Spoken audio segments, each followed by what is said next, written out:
All right, while I was talking about how to survive in Malta, talking generally, doing that on the TikTok channel, so maybe I didn't probably hit or elaborate more on the point. Okay, I said, okay, let's do more of a recorded video discussing these things actually. Now, I've been seeing the trend, things, how people are beginning to feel like, oh, is it really worth it to come into Malta and all that? And I did say something like that, I think, on that TikTok page too, that although we were told the same thing when we came in 2023 December, okay, when I started my class, January 2024, I was told the same thing, that at the point in your life while you are here in Malta, those are what our lecturers were telling us. You might want to question your decision that was it really worth it or stuff like that. But before you know it, you start gradually leaving all that behind. It will become, oh, so don't expect it to be that kind of easy now.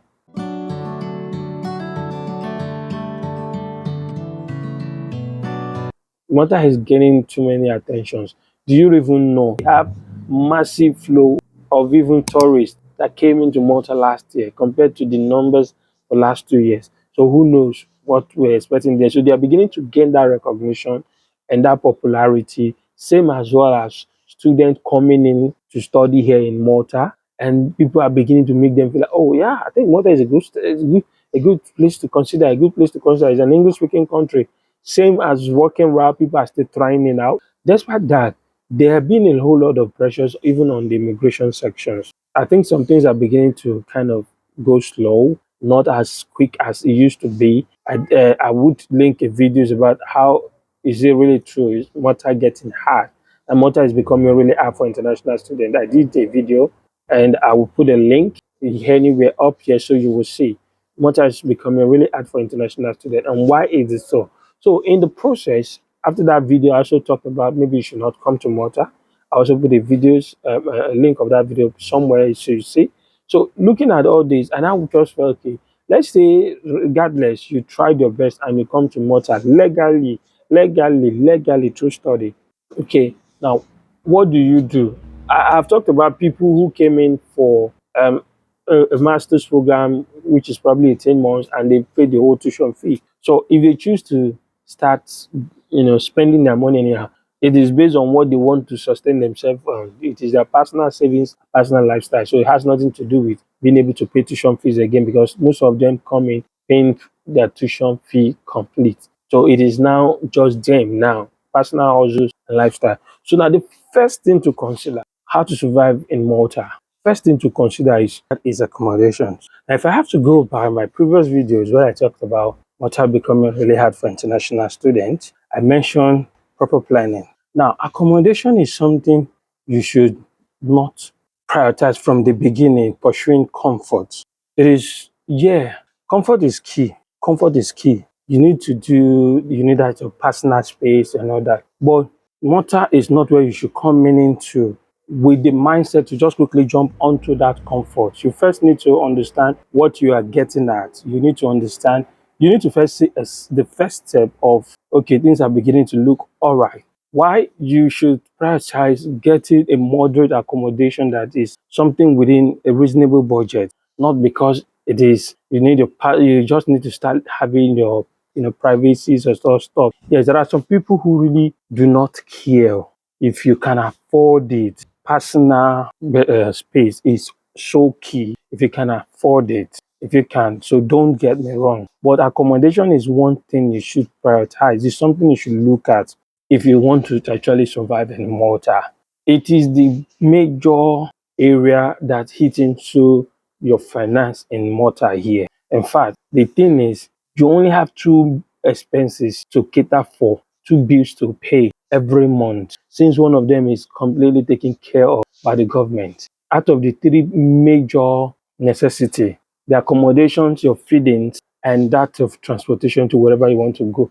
Thank God, as God will have it, that the government has sorted that of the transportation out. So you're only looking at your living expenses, your feeding and accommodation to make up your living expenses. And then truly, when I mentioned that in my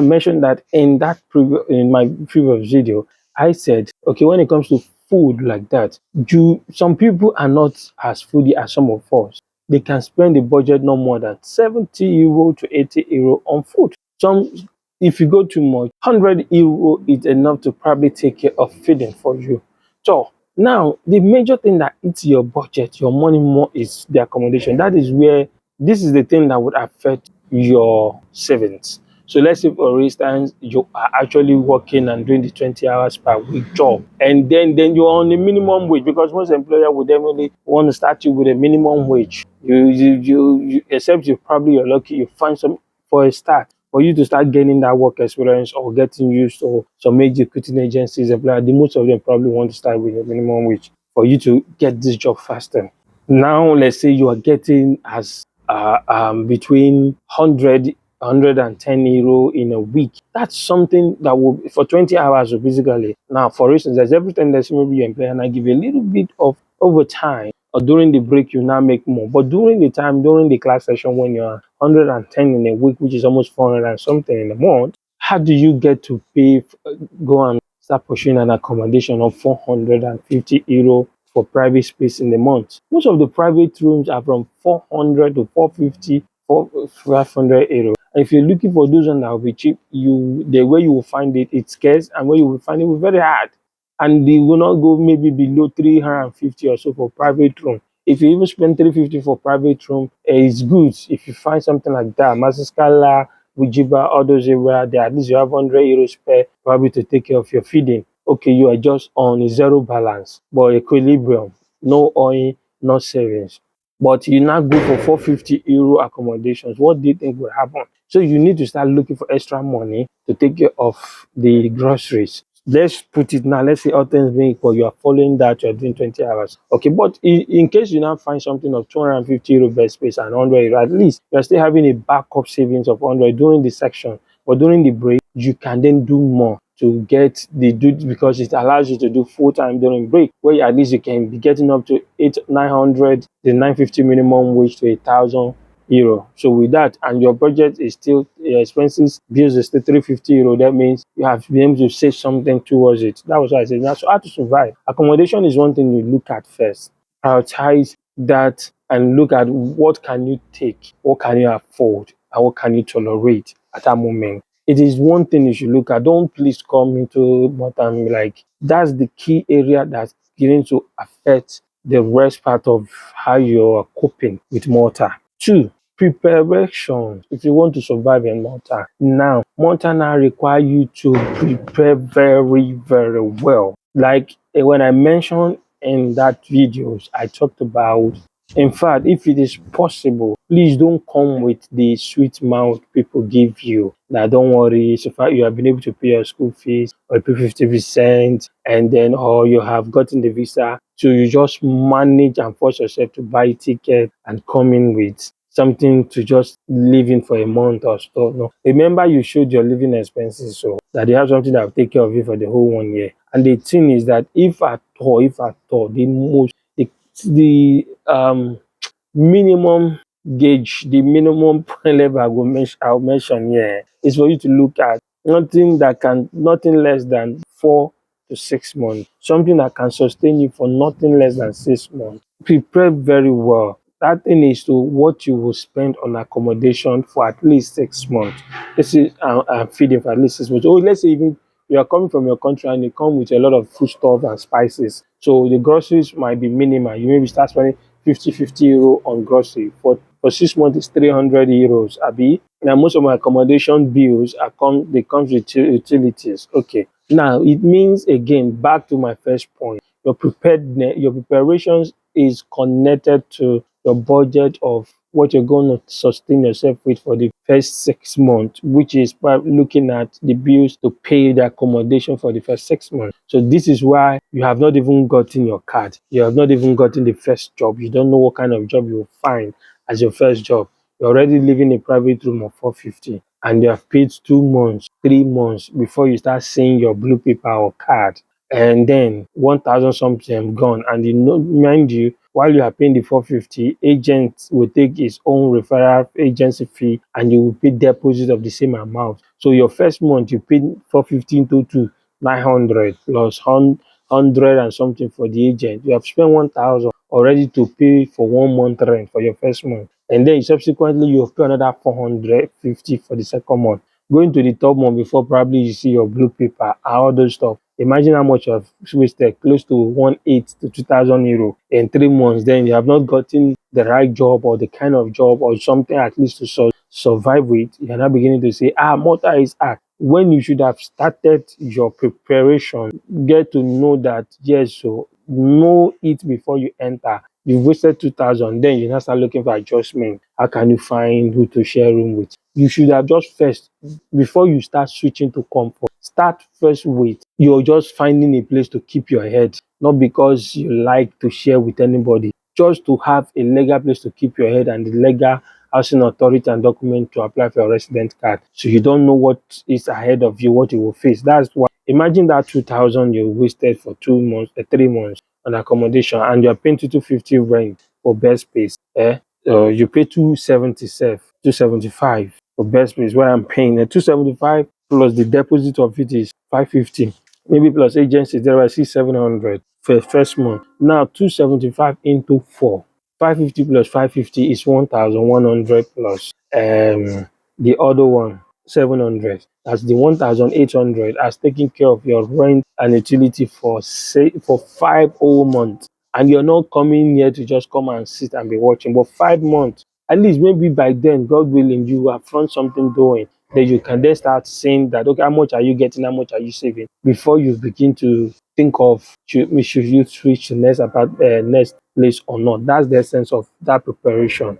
Okay, so these are the key two things to survive in Malta. Then, if you're all coming, you have a lot of your African or your country spices and food stuff to blend up with your groceries. So if you spend 1,800 for 5 months and you spend 250 on support grocery, that's 2,000 for 5 months. Then kind of like you now, but the reason why I'm not saying that is how to survive in Malta. Why I'm saying that is the implications of the overwhelming age and all those things that I mentioned that is affecting how people coming into Malta now. That is making the application process go very slow. So it's something you think you might get in a month or two might take up to 3 months. You are still waiting to get your card, your blue paper. So what will you do? The reason why I'm also talking about that is employers and agencies these days are beginning to mind the rules. Most of them now are always waiting to see a blue paper from you even before they start thinking of recruiting you. That is to get yourself to prepare yourself ahead that employers are beginning to look out for blue paper before they actually employ anyone. So if it's not taking over 2 months to 3 months before you even see that blue paper, it means you are definitely not going to do anything at all. You'll be living on what you came in with for 3 months plus. And thank God it's actually what the government told you in first place, that you were ordinarily supposed to have attended class for 3 months before you start thinking of working. Okay, so that is that on that. For the men aspect, people who can do construction work can find people who put them on a trial, and while the application is ongoing, it's possible if you have the energy, you can survive by quickly doing that for the meantime and other stuff. If you understand, if you know what I mean. So this is just the two key things you should look at if you want to survive in Malta easily. These two key things determine a whole lot of stuff for you. Even for a person like me, it has been making us go here and there and all the same. And we cannot tell you now that, oh, we have fully arrived, but we are far better than when we came. We from where we, if you look at what we were when we came and what we have known to this very point, we are very grateful because we have seen a whole lot of progression. We have seen a lot of growth, yes, both in knowledge and both in some certain things exposure. So we are very grateful for how far we have come, but we are still going, we are still growing, because these same thing are the things that has been shaping or interfering with our move, with our idea, with our pattern. So these are the same thing you should not please joke with. So if you want to really get into Malta, preparation is the other thing that you should look at deeply, very deeply. Okay. Then apart from that, when I start finding one or two things to keep you going, to make you understand that don't it's never really going to be like a bad idea. There are so many beautiful things that would complement that decision you made, and you will be glad you actually make decisions to come. And when that time comes, I'll start giving you those hints and those tips. Watch out for like a video that I'll talk about the benefits of the employment, the adjustments in the employment policy they came up with, what you're going to gain from it. I would probably share the idea that I also want to do an amended video about family reunion. I found the key main reason why it's people consider it very hard to actually get their family in, why the some of the things you should look at for the family reunification. I want to modify a previous video that I have. I'm going to have an amended video of that. So if this had some kind of lovely content you would love to always watch or say, I wanted to say, why don't you subscribe to my channel? You share to your loved ones that might be looking for videos like this, like, and also click on the notification bell so that when I post all these videos, you will be the first to be notified. But until my next video, let me say thank you so much for watching up to this very point, the very moment. I'll say bye for now, saying ciao.